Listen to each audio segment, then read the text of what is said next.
नमस्कार। मैं धनंजय कुमार, द नागरिक में आपका स्वागत है। आज सोमवार है और आज हमारे एपिसोड जो स्त्री को लेकर के, स्त्री की आज़ादी, उसको लेकर के जो हम एपिसोड कर रहे हैं, तो आज दूसरा एपिसोड है। और हमारे साथ बैठे हुए हैं संजीव भाई। संजीव भाई नमस्कार, आपका स्वागत है। संजीव चंदन जी को आप जानते हैं कि ये स्त्री काल के संपादक हैं और स्त्री विमर्श में गहरा दखल रखते हैं। इनका मूल विषय है स्त्री विमर्श, दलित विमर्श, और उनके साथ काम करने का इनका गहरा अनुभव है। तो पिछले एपिसोड में हमने जहां से बात शुरू की थी, चूंकि पर्सनली तौर पे मुझे लगता है कि जब स्त्री की बात करते हैं तो धर्म जो है अपने आप उसके साथ, उसके जैसे लगता है कि उसके आंचल में धर्म बंधा हुआ है, या कहा जा सकता है कि धर्म के खूंटे से स्त्री का आंचल बंधा हुआ है। और शायद ये भी है कि धर्म ही है जो स्त्री को बांधे हुए है, स्त्री को आजाद नहीं होने देता है। आजादी में सबसे बड़ी बाधा जो है धर्म है। धर्म की परिभाषा बहुत गहरी है, बड़ी अलग अलग है, लेकिन धर्म की जो मूल परिभाषा है, जिसमें यह है कि करुणा, दया, ममता, ये सारी चीजें हैं। लेकिन स्त्री धर्म की बात जब करते हैं तो पतिव्रत धर्म आ जाता है, परिवार आ जाता है। स्त्री का धर्म का मतलब पति, परिवार, और पति और परिवार के लिए ही आप अपने जीवन को उत्सर्ग कर दीजिए, यही स्त्री का धर्म है। स्त्री को स्त्री के बाहर बहुत कम लोगों ने देखा है। आज भी, आज जो है 21वीं सदी में हम चल रहे हैं, लेकिन आज 21वीं सदी में भी स्त्री बायोलॉजिकल जो है वो स्त्री स्त्री के तौर पे ही देखी जाती है। स्त्री इंसान के तौर पे अभी भी उस तरीके से नहीं देखी जा रही है। विमर्श में भले चर्चा हो जाती है, लेकिन व्यवहार में आज भी स्त्री स्त्री है ज्यादातर। और लोअर क्लास हो, मिडिल क्लास हो, अपर मिडिल क्लास में भी स्त्रियां जो है वो वहीं खड़ी है, बायोलॉजिकल खड़ी है। बहुत सारे लोगों ने इस पर संघर्ष किया है, बहुत सारे लोगों ने काम किया है। वो चाहे राजा राम मोहन राय की बात करें, चाहे फुले दंपत्ति की बात करें, महादेवी वर्मा की भी बात करें, रासुंदरी देवी की बात करें। रासुंदरी देवी देश की पहली महिला हुई भारतवर्ष की जिन्होंने आत्मकथा लिखी, स्त्री पीड़ा को लिखा, अपने अनुभव लिखे उन्होंने, और किस तरह से उनको पढ़ने में दिक्कत हुई, किस तरह से उन्होंने पढ़ाई की। बड़ी दिलचस्प कथा है, किसी दिन उस पर भी बात करेंगे। लेकिन हमारे साथ संजीव भाई हैं, तो पहले इसी पर बात करें। संजीव भाई, कल जो हम बात कर रहे थे, बड़ा अच्छा आपने कहा था कि स्त्री के साथ ये भी है कि वो विध्वंस नहीं कर सकती, वो निर्माण से जुड़ी हुई। इतने सारी चीजें हुई, इतनी सारी बातें होती है संसद में, जो है स्त्री को 33% आरक्षण देना है, महिला बंधन अधिनियम लाना है, वगैरह वगैरह खूब चलता रहता, खूब विमर्श भी चल रहा है स्त्री को लेकर के। लेकिन ये भी लोग कहते हैं कि स्त्री की आजादी का मतलब ये थोड़े होता है कि कम कपड़े में आ जाइए, उन्मुक्त हो जाइए, जो समाज की मर्यादा है उससे बाहर हो जाइए।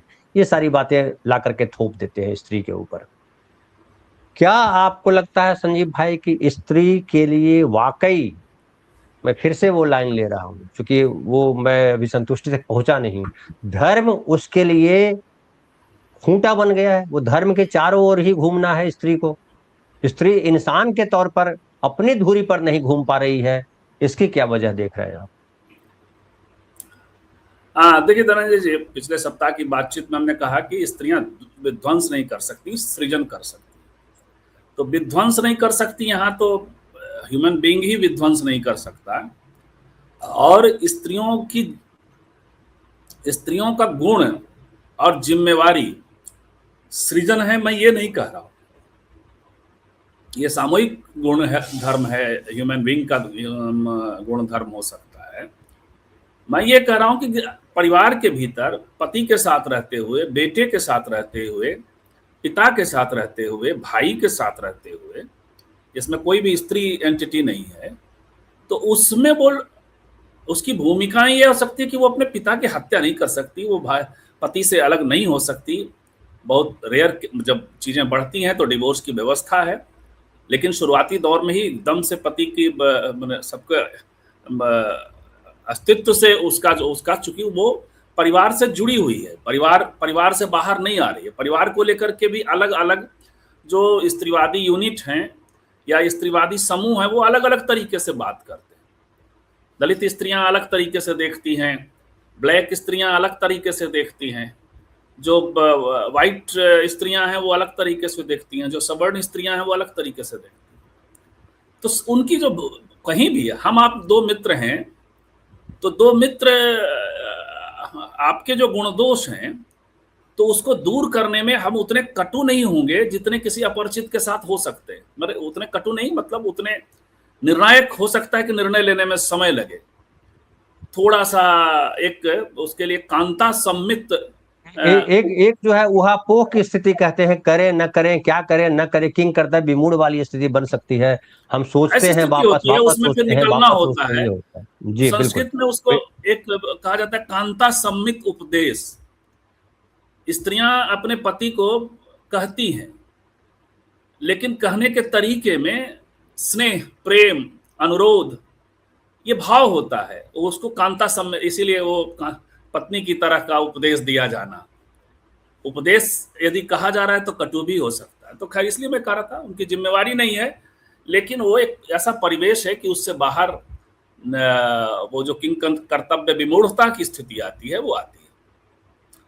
अब जो बेसिक बात है कि हमने पिछले एपिसोड में भी कहा कि स्त्रियां एक व्यक्ति के तौर पे, ह्यूमन बीइंग के तौर पे स्वीकार किए जाने, माने जाने, व्यवहार करने के लिए असर्ट कर रही है, अपने लेखन के जरिए, अपने विचारों के जरिए, अपने कार्यों के जरिए, एक्टिविज्म के जरिए।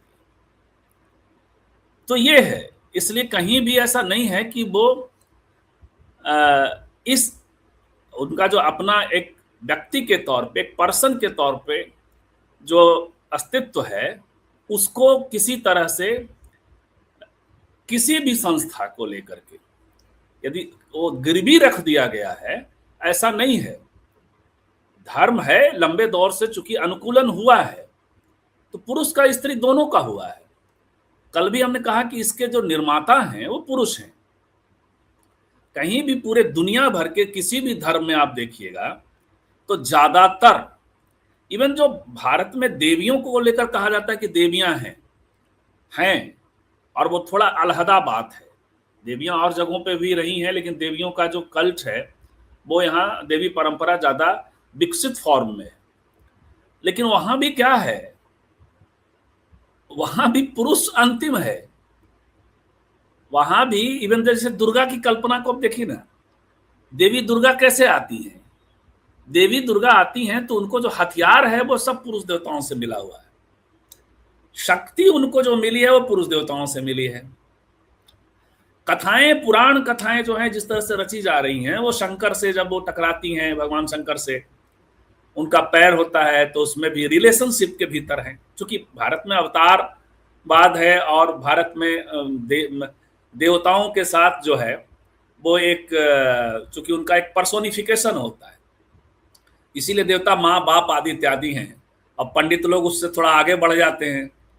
धंधा करना है तो पुरी के महाराज भगवान को ठंड भी लगती है, गर्मी भी लगती है, बीमार भी होते हैं, तरह तरह की खबरें आपको आती होंगी। वो पर्सोनिफिकेशन के भीतर की कथा है। वो जो जितना रबड़ से खींच सके उतना वो अपना धंधा करता है, तो वो धंधा है बेसिकली। लेकिन जो चीजें उसमें हुई हैं, उसमें तो देवियां भी कोई स्वतंत्र एंटिटी के तौर पे नहीं रही। तो कोई वहां जाकर के भी अपने अनुकूलन से मुक्त नहीं होने जा रहा है। ऐसा नहीं है कि आप शाक्त हैं, शक्ति के उपासक हैं, तो जो पुरुष के प्रति, मतलब जो स्त्रियों का दोयम दर्जाकरण है, उससे कोई वहां मुक्ति का मार्ग है। कई लोग बात करते हैं तंत्र में स्त्रियों की पूजा होती है, स्त्रियों की यौनिकता की भी पूजा होती है, कामरूप कामाख्या आदि सब कुछ है। लेकिन ये उसी देश में है ना जिस देश में 4 दिन के लिए, 3 दिन के लिए आपको महिलाएं कहाँ आपको आइसोलेशन में भेज दी जाती हैं, और उसके तर्क भी अभी भी तर्क दिए जाते हैं। कभी कभी तो हमारा आपका रैशनल दिमाग, कथित रैशनल दिमाग, जो जग्गी कौन है, वो जग्गी जो बाबा है, उसको भी सुना, किसी ने देखा मैंने कि तार्किक कहा, वो दिशा फाउंडेशन वाले, तो वो सब, माने वो दिमाग ऐसे काम करेगा कि उसका भी तर्क आने लगेगा कि वो स्वच्छता के लिए था, तो आदि इत्यादि आपको करने लगता है। लेकिन वो बेसिकली सब्जुगेशन है, बेसिकली दोयम दर्जाकरण है। तो ये यहाँ भी है। एक आर्टिकल पढ़ रहा था, बुरा लगेगा लोगों को, एक मिनट, एक आर्टिकल जी पढ़ रहा था, देवदत्त पटनायक ने लिखा हुआ था। उसमें उन्होंने लिखा था कि बुद्धिज्म जो था उसमें, बुद्ध धर्म में स्त्रियों का जो जो वो काल होता है, ऋतु काल जिसको कहते हैं, वो सेलिब्रेशन का काल होता था। सेलिब्रेट करते थे, उसको आराम देते थे, उसके साथ उत्सव जैसा भाव मनाते थे ताकि उसको अच्छा लगे। लेकिन जब वो सनातनी परंपरा में आया तो उल्टा कर दिया उन्होंने।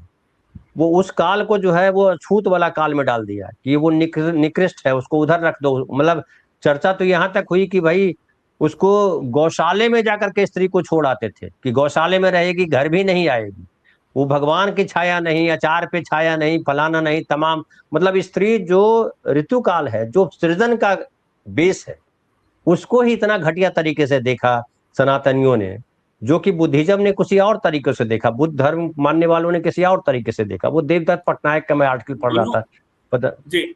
मनु भंडारी ने अपनी माँ के बारे में लिखा है।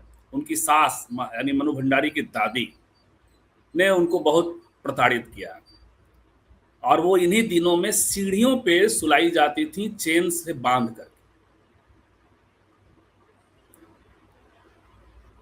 आप कल्पना करिए, सीढ़ियों पे सुलाया बिल्कुल। जाना 4 दिन तक चेन से बांध करके। ये कोलकाता के बहुत समृद्ध बनिया परिवार, वैश्य परिवार की कहानी है।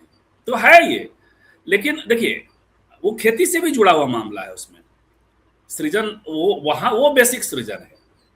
वो उनसे ये स्त्रियों का समाज के प्रति एक बड़ा योगदान है, क्योंकि उनकी भूमिका ज्यादा बड़ी होती है। मिनिमम वो पुरुष नहीं कर सकता।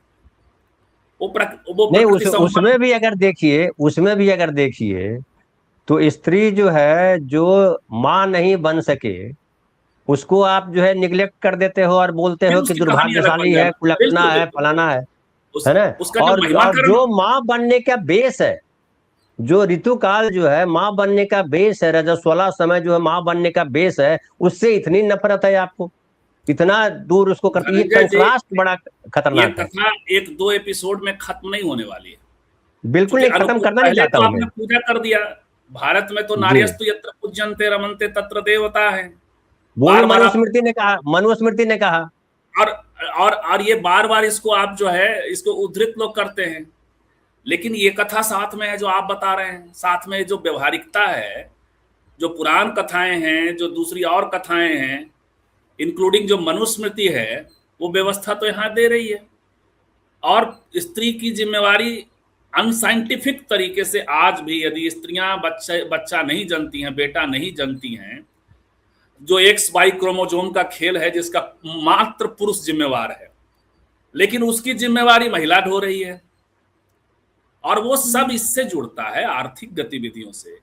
कल वाली ये जो पिछले एपिसोड में जो हमने बात की थी, वो यही तो की थी कि फिर क्या हुआ कि वो पुरुष की, माने पुरुष के अपना संतान है, उसको प्रॉपर्टी जाएगा, उसको लिगेसी जाएगी, तो उसकी जिम्मेवारी महिला को है कि अब बच्चा पैदा करो। और जब तक अवैज्ञानिकता थी, रिसर्च नहीं हुआ था, तब तक तो बात थोड़ी सी चल भी जाए। लेकिन वो अब वैज्ञानिकता है, लेकिन अनुकूलन से महिलाएं मुक्त नहीं है अभी भी, पुरुष नहीं, भी मुक्त उसमें भी नहीं है, संजीव भाई मुझे बड़ी चिंता समाज मुक्त होती नहीं है। है। मतलब उसमें भी बड़ा समाज का दोगलापन, या धर्म समाज, मतलब जो कर रहा हूं तो धर्म से जो घिरा हुआ समाज है उसकी बात कर रहा हूं। कि धर्म कितना फ्लॉप साबित हुआ, कि कहा कि स्त्री अगर बेटी जन रही है तो स्त्री दोषी है उसके लिए, कि बेटा नहीं हो रहा है, पुरुष दोषी नहीं है, इसका वंश नहीं चलेगा इस स्त्री की वजह से। जबकि साइंस ने कह दिया कि स्त्री लड़की होगी या लड़का होगा, स्त्री तय नहीं करती है, वो पुरुष का शुक्राणु तय करता है, वही उसका मैं कह वो रहा हूँ, तय करता वो है ना। क्रोमोसोम तय बावजूद करता है। इसके धर्म बावजूद इसके धर्म ग्लानि में नहीं घिरा, कि हजारों साल हमने स्त्रियों को इस नाम पे बांझ करार दे करके उसके साथ जुल्म किया। कोई पंडा, कोई पंडित, कोई आज भी पन्ना विद्वान नहीं पंडित कह नहीं, रहे हैं कि गलत पन्ना किया। पंडित नहीं, जो राजनीतिक धर्म है, जो आज कब्जा किए हुए हैं, जो वेटिकन के पोप की तरह अयोध्या में पैदा होना चाहते हैं, बेचारे पहले ही चोरी के मामले में सब हो गया, तो उन्होंने भी कोई जिम्मेवारी नहीं ली। कोई एक जिम्मेवारी लेकर के ये बात कह दे, ईश्वर के मुंह से यह कहवा दिया जाए कि ये गलत धारणा थी, ये बाई क्रोमोसोम जिम्मेवार है, तो देखिए चीजें बदल सकती है। वही रूट काउज वहां है। इसीलिए देखिए महिलाएं कैसे काम कर रही हैं, सेपरेट एंटिटी की बात कर रहे हैं, धर्म से टकरा रही हैं। पुरुष उदार होगा तो उसकी भी एक सीमा है। Only the wearer knows where the shoes pinch, where the shoe pinches. जूता कहां काटता है वो जूता जो पहनेगा उसी को तो पता चलेगा। तो आप देखिए संविधान सभा के जो हिंदू कोड बिल वाला मामला, वो संविधान सभा का मामला नहीं है। हिंदू कोड बिल में जो एडॉप्शन कानून है, जो बाद में भी 56 में जाकर के बना, तो उसमें एडॉप्शन का एक कारण, एक वजह हुआ करता रहा था गोद लेने का, कि वो वंश चलाएगा जो आएगा सो। धार्मिक कारण थे, वंश चलाएगा, गया में पितृपक्ष में जाकर के पिंडदान करेगा आदि इत्यादि। मोक्ष दिलाएगा। महिलाएं कह रहे थे कि डॉक्टर साहब आप तो इसको खत्म करिए, डॉक्टर अंबेडकर आप तो चीजों को ये करते हैं। बाबा साहब भी समझते थे, लेकिन आइसोलेशन में काम तो वहां हो नहीं रहा था। जो संविधान बन रहा है, जो हिंदू कोड बिल की रचना भी हो रही है, वो तो कई बार यह होता था कि कांग्रेस के दफ्तर में तय हुआ, सरकार में तय हुआ, और वो फिर संविधान कमेटी में आया।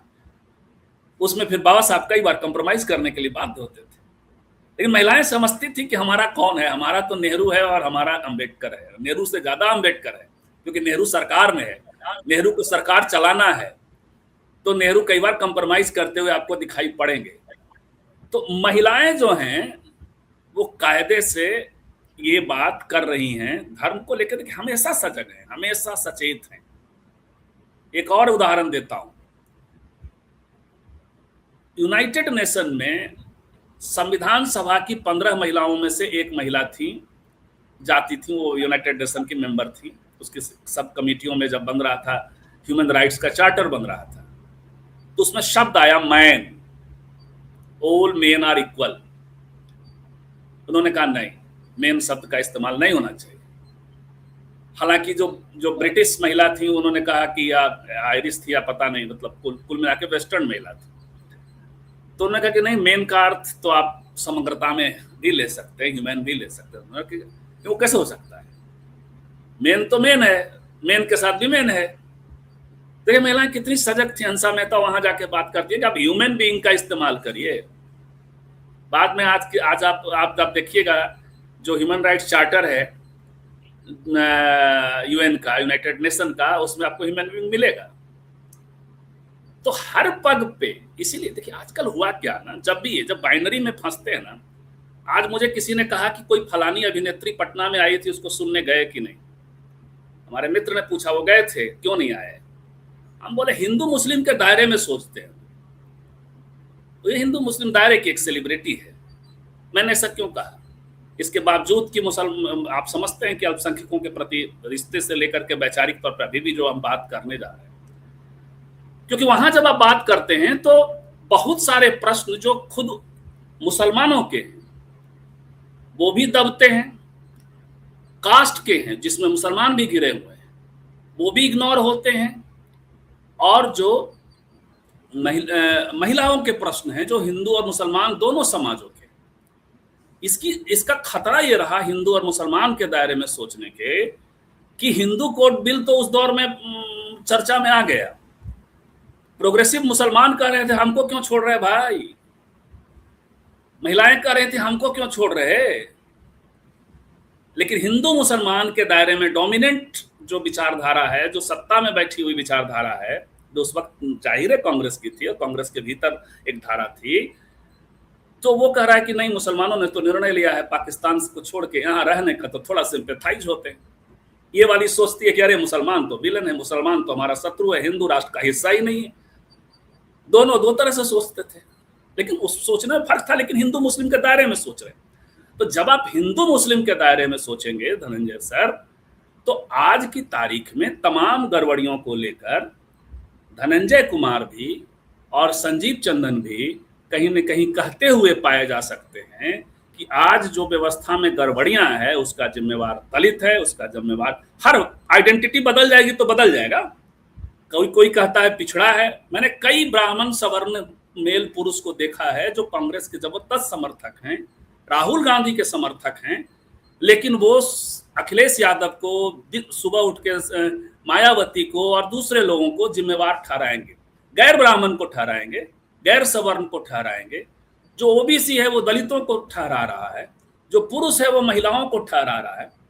भैया, जो हायरार्की क्रम में, जो आपके धार्मिक व्यवस्था में, जो आपके सामाजिक व्यवस्था में जो गुत्थम गुत्था है, धर्म और समाज, भारत की व्यवस्था गुत्थम गुत्था है, तो इस व्यवस्था में जिनके लिए काम करना है, जो प्रताड़ित हैं और जिनको सत्ता से हासिल भी करना है और छोड़ना भी है, हासिल करना है, लड़ना है, सत्ता को ठीक भी करना है, वैसे लोगों पे जिम्मेवारी नहीं डाल सकते।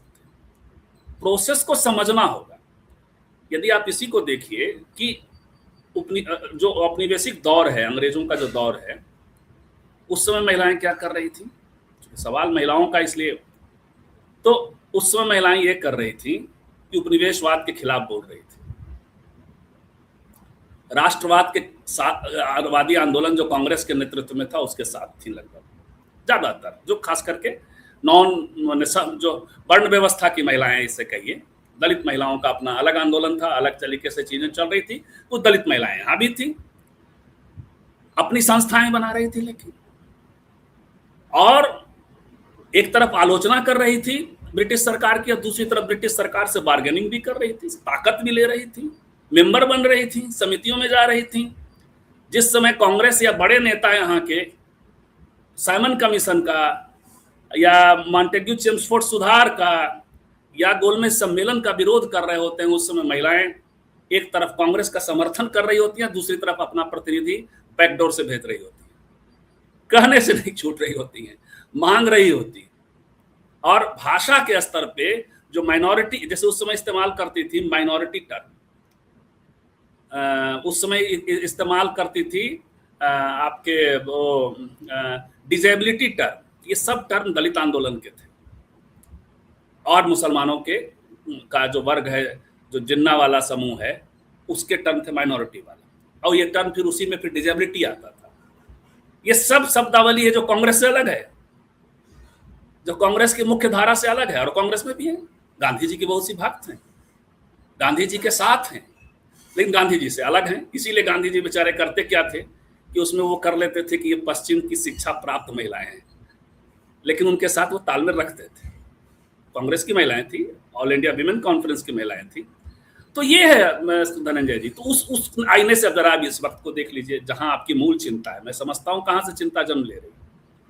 जहां आपकी मूल चिंता है, उस चिंता में आप देखिए कि महिलाएं इस वक्त में क्या कर रही हैं और क्या नहीं कर रही। ये नहीं कहा जा सकता कि महिलाएं 5 किलो अनाज लेकर के सरकार ला रही। अब उसमें 2-4 बातें हैं जो अपनी तरफ से कह दूं, फिर आप सवाल की तरफ लाएंगे कि एग्जाम्पल के तौर पे अभी कोई किसी के भी मन में हमारी बात सुनते हुए माया कोडनानी जरूर याद आ रही होगी। धनंजय सर, उमा भारती का राम मंदिर, ये बाबरी मस्जिद के गिराए जाने पे इनके मुरली मनोहर जोशी के कंधे का दृश्य याद आ जाएगा। तो भाई, मैं ये नहीं कह रहा हूं कि यदि पुरुष मुरली मनोहर जोशी है तो महिला उमा भारती होगी ना, महिलाएं तो वहां भी होंगी ना, साध्वी रितंबरा वहां होंगी ना, वहां माया कोडनानी भी होगी। यदि और दूसरे लोग हैं, हथियार उठ रहे हैं, मैं ये नहीं कह रहा हूं। इसीलिए आप दोनों स्थितियों में देवी बना दें, दया वाली,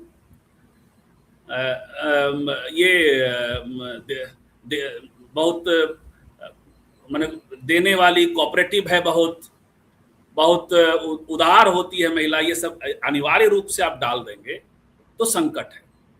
उन्हें भी सत्ता चाहिए, उन्हें भी सत्ता की शेयरिंग चाहिए, उनका भी मन अनुकूलित है, वो भी हिंदू हैं, पुरुष भी हिंदू है, वो भी हिंदू है। उससे उनके लड़ने की चुनाव का जो मसला है, वो कोई माया कोडनानी यदि कोई प्रतीक नहीं है, यदि माया कोडनानी प्रतीक है तो सोनिया गांधी को क्यों भूल जाते हैं? यदि माया कोडनानी प्रतीक है तो इंदिरा गांधी को क्यों भूल जाते हैं? प्रतीक तो फिर दोनों ना होगा, और दोनों के बीच से चीजें होंगी ना। और तीसरी भी अरुणा आसफ अली को क्यों भूल जाते हैं? या अरुणा रॉय को क्यों भूल जाते हैं इसी वक्त में? सुधा भारद्वाज को क्यों भूल जाते हैं?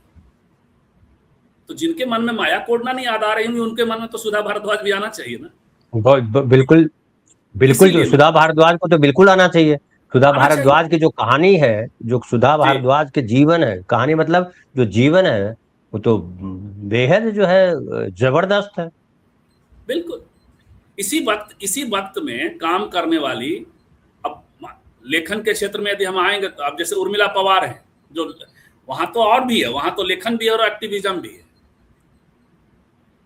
तो लोग याद आएंगे आपको, गौरी लंकेश याद आएंगे नहीं आपको। लेकिन नहीं लेकिन लेकिन संजीव भाई होता क्या है कि जब हम समाज पे निगाह डालते हैं तो इक्के दुक्के उंगलियों पर गिनने वाली महिलाएं तो दिखाई पड़ती हैं, लेकिन जो जो मिडिल समाज है, जो बहुसंख्य समाज है, जो समाज कहलाता है, ये समाज के बाहर अपवाद के तौर पे देखी जाती है। ये कुछ महिलाओं को, जो लड़की खुद ही चाहती है कि मैं इस घेरे में न रहूं, स्त्री के घेरे में, मैं इंसान के घेरे में देखे जाऊं, वो जरूर प्रेरणा पाती है। लेकिन बड़ी आबादी, वो चैनल की जो एंकर लड़कियां हैं, जो जो एंकरिंग करती हैं, वहां से लेकर के आप जो समाज में कलेक्टर बनी हुई है वहां तक पहुंच जाइए, सेक्रेटरी बन गई वहां तक पहुंच जाइए। सेक्रेटरी बनकर के पहुंचने के बाद भी वो धर्म का जो खूंटा है, जो धर्म का खूंटा है, उससे वो अलग, या स्त्री के तौर पे जो बांधी गई है उससे अलग वो नहीं हो पाती है। उसकी वजह जो है, वो जो है, वो समाज में कौन सा तंत्र है जो नहीं पढ़ने नहीं, के बाद भी उसको नहीं आजाद होने देता है? बिल्कुल। तो हर व्यक्ति कैसे उससे बाहर आ जाएगा? धर्म सबसे बड़ी व्यवस्था है, वही सबसे बड़ा अनुकूलन है। यदि आपको एनी बेसेंट, मार्गरेट थेचर, ये महिलाएं समाज के लिए, महिलाओं के हक में काम करती हुई दिखेंगी, लेकिन थियोसॉफिकल सोसाइटी भी करेंगी, कृष्णमूर्ति जिद्दू को भी पैदा करेंगी। पैदा करना इन द सेंस, उनको तो गढ़ा जा रहा था। धर्म का जो दायरा है वहां भी जा रही है। नासा मंगल ग्रह और चांद पे भी भेजेगा, और संडे को जाकर के वो चर्च में भी जाएंगे। पढ़ी लिखी महिलाएं हैं ना ये, वो तो और वैज्ञानिकता की महिलाएं हैं। तो वो एक, चूंकि तो हुआ ये कि एक सामान्य प्रक्रिया नहीं है। हम लोग तो 100-200 साल के पुंज हैं जो ज्ञान का 200, 300, 400, 500, 700 साल का पीछे ले जाइए। तो हम नहीं कह रहे हैं कि आप रेनेसा से ही उसको जोड़ के रखिए कि ज्ञान वहीं से आया, लेकिन इतना से ज्यादा नहीं है। और धर्म तो एक लंबे दौर का प्रैक्टिस है ना। हमारा आपका जो मानस है, जो अनुकूलित नहीं, मानस है, मुझे जो पर्सनली तौर पर लगता है संजीव भाई, कि धर्म जो है भविष्य का व्यापारी है। तो धर्म जब भविष्य का व्यापारी बन जाता है तो हर कोई अपने भविष्य को लेकर के चिंतित है, और वो अदृश्य शक्ति के नाम पर कोई उसको ढो रहा है, कोई अल्लाह के नाम तो पर वो ढोल रहा देखिए है, कोई भविष्य भगवान का के नाम पर व्यापारी ढोल है। रहा है। आप देखिए, आप सोचिए कि कोई महिला या कोई पुरुष, महिला पुरुष दोनों, अनुकूलन है। धनंजय कुमार या संजीव चंदन ने तय किया कि हमें ये वाले कर्मकांड नहीं करने।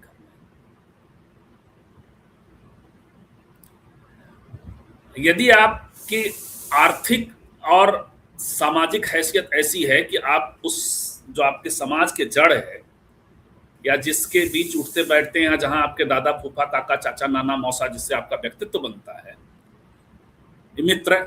मित्र भी, उससे अलग आप जीवन जी ले सकते हैं, तब तो ठीक है।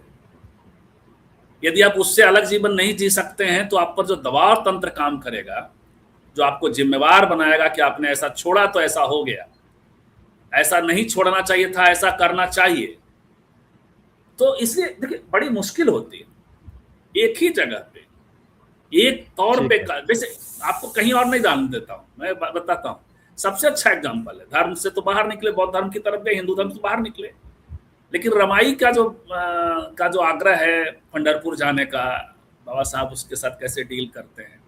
और पत्नी से तो डील आप कर लेंगे, ज्योतिबा फूले, सावित्रीबाई फूले से तो डील कर लेंगे, लेकिन उसके बाद बेटा को भी गढ़ ले सकते हैं। लेकिन उसके बाद खुद बाबा साहब के घर में उनके बड़े भाई से जो संघर्ष हुआ, जो घर चलाते थे, बड़ा भाई छोड़कर चले गए, क्योंकि उन्होंने कहा कि आप इतना कम उम्र की लड़की से क्यों शादी कर रहे हैं। उनको दूसरी शादी करनी थी, ऐसा नहीं था कि बाल विवाह था, लेकिन उम्र गैप बड़ा था। तो बाबा साहब कहते थे कि शायद बाल विवाह था, उम्र गैप से ज्यादा बाल विवाह। तो वो उन्होंने रोका कि आप नहीं कर सकते, तो हो गया संकट।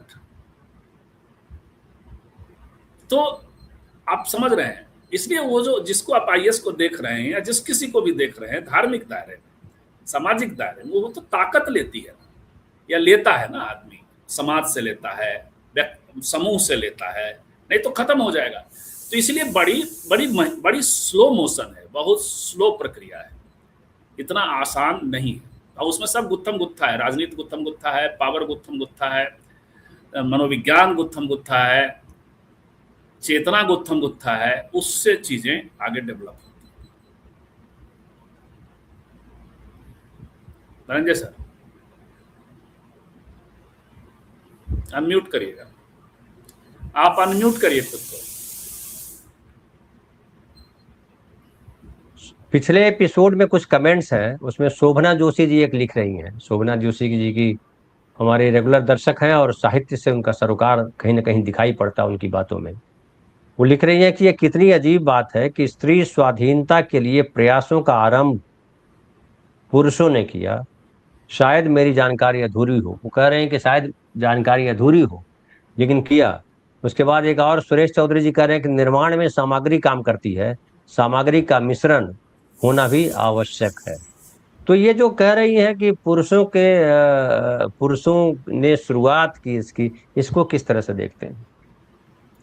नहीं, उसमें देखिए, वो हमारी बात यदि दोनों एपिसोड को सुनने के बाद शायद ये प्रश्न उनका नहीं रह जाएगा, लेकिन पर्टिकुलरली फिर भी एड्रेस करते हैं कि ज्ञान पर जो पा रहा है, प्राप्त कर रहा है, अवसर लिया है जिसने, उसकी चेतना पहले विकसित होगी, तो पहल वो ले सकता है। इसको पहले स्त्री पुरुष के दायरे से हटा करके थोड़ा कास्ट वाले पे ले चलते हैं। तो कास्ट वाले में आप देखिएगा कि ब्राह्मणों ने अपने खिलाफ भी साक्ष्य छोड़े हैं संस्कृत ग्रंथों में और बौद्ध ग्रंथों में। वहां भी राइटर ब्राह्मण थे, ब्राह्मण समाज से आए हुए, और बौद्ध चेतना से अपना वो धर्म का वो अलग प्रसंग, उस पर हम अभी डिबेट पे नहीं जाएंगे। तो इनिशिएशन तो चेतना से पहला तो प्रसंग यही होता है, इनिशिएशन उससे आए। लेकिन क्या वह पुरुष, चाहे वो राजा राम मोहन राय हो, चाहे वो दयानंद सरस्वती हो, आइसोलेशन में काम कर रहा है? वातावरण जो होता है उसमें साथ साथ स्त्री का योगदान है। कई सारे, अब यदि भारत की स्त्री का नहीं है तो उस समय के ब्रिटिश स्त्रियां, भाई जब 15-20 साल के हुए राजा राम मोहन राय, तो 1792 में विंडिकेशन ऑफ विमेन्स राइट्स मेरी वोllstonecraft ने लिख दिया था। अब फ्रांसीसी क्रांति हो गई थी, वहां महिलाएं आ गई थी, और इनकी तरह मोहन भागवत और नरेंद्र मोदी जी की तरह तो होता नहीं है कि बाउंड्री पार नहीं करता है विचार। आजकल तो उसके इस विचार के कैरियर अभयदुबे तक हैं, बड़ा बेचैन है कि बड़ा वो डी-औपनिवेशीकरण में लगे हुए हैं। सारे ब्राह्मण जुटे एक जगह दिल्ली में, और तमाम कुछ आरएसएस वाले भी थे, सब मिलजुल के। पंडित होना अनिवार्य था वहाँ, लगभग 80%, सवर्ण होना अनिवार्य था, और सब डी-औपनिवेशीकरण में लगे हुए हैं, सब बी-औपनिवेशीकरण में लगे हुए हैं। जाएगी तो चीजें, विचार आएगा। तो राजा राम मोहन राय को आइसोलेशन में नहीं हो सकती। जितनी बातें हमने अभी बात की, बाबा साहब के इर्द गिर्द की महिलाएं, संविधान सभा की महिलाएं, यूएन चार्टर की महिलाएं, और छोड़िए, जब भारत में शुरुआत हो जाती है, महात्मा फुले और सावित्रीबाई फुले की परिघटना घटित हो जाती है, आप उसके इर्द गिर्द देखिए कितनी महिलाएं आ रही हैं। महिलाएं हैं, पुरुष हैं, तो वो हरावल की तरह आ रही हैं, और वो ऊर्जा ले रही हैं आसपास की महिलाओं से भी। तो ये नहीं कहा जा सकता कि पुरुष, क्योंकि मैं फिर कह दूं कि only the wearer knows where the shoe pinches. तो वो ज्यादा, और बल्कि ऑथेंटिसिटी के साथ ज्यादा कारगर तरीके से, भाई 1885 में कांग्रेस बना और 4 साल तक कोई महिला नहीं गई उसके डेलीगेट नहीं गए। महिलाएं आसपास थी और तब जाके 1889 में कादम्बनी गांगुली पहली महिला डेलीगेट पहुंचती। उनका धनंजय जी, उनका एक संबंध ये है कि भाई भागलपुर में पैदा हुई थी, बाकी पहली महिला डॉक्टर भी थी। तो ये कैसे ये हुआ, और ये होता है तो वातावरण बदल जाता है, क्योंकि ठीक उसके पहले, उसके कुछ दिनों के बाद महिलाओं के प्रश्न उठने शुरू हो जाते हैं। और महिला, हालांकि संस्थापकों में एनी बेसेंट है, उधर भारतीय महिला डेलीगेट की बात कर रहा हूं, और सवाल शुरू हो जाते हैं। उसको तो पंडाल जलाने की बारी आ जाती है। वहां से तिलक कहते हैं कि हम पंडाल जला देंगे यदि साथ साथ यदि सामाजिक प्रश्नों पे बात, यानी कास्ट के प्रश्न, जेंडर के प्रश्न, स्त्री पुरुष के प्रश्न यदि यहाँ डिस्कस होंगे तो हम जला देंगे। लेकिन वो महिलाएं हैं जो दबाव बना रही हैं, और दबाव बनाते बनाते 1917 में स्थिति आ गई कि महिलाओं के पक्ष में पहली बार तो जो प्रस्ताव आए उसको गिरा दिया कांग्रेस ने, लेकिन 1918 में ले लेना पड़ा। महिलाएं कह रही थी कि हमको वोटिंग राइट चाहिए। तो कोई भी चीज आइसोलेशन में नहीं हो रहा है। कोई आकर के गांधी और नेहरू, इवन बाबा साहब नहीं दे रहे हैं। बाबा साहब इस चीज को देखिए, बाबा साहब के जो सम्मेलनों में वो जाते हैं, अपने महिला सम्मेलनों में, जहां जहां भी, वो खास फोकस कर रहे थे और वो एक बात कहते हैं कि महिलाओं को खास रिजर्वेशन दिया जाना चाहिए, रिप्रेजेंटेशन दिया जाना चाहिए अपने आंदोलन में। लेकिन आप जानते हैं, समाज से पुरुष पहले आ रहा था तो पहले काबिज हुआ, महिलाओं के लिए वो नहीं संभव पाया। बिल्कुल, तो बहुत बढ़िया। यहाँ पे हम समाप्त करते हैं, लेकिन ये एपिसोड अभी और कैरी फॉरवर्ड होगा। बातें पूरी नहीं हुई है, और ये धर्म और स्त्री जो है, दोनों का बड़ा अन्योन्याश्रय संबंध है, अगर इस स्त्री विमर्श पे हम चर्चा करेंगे तो संजीव भाई, बहुत बहुत धन्यवाद आपका।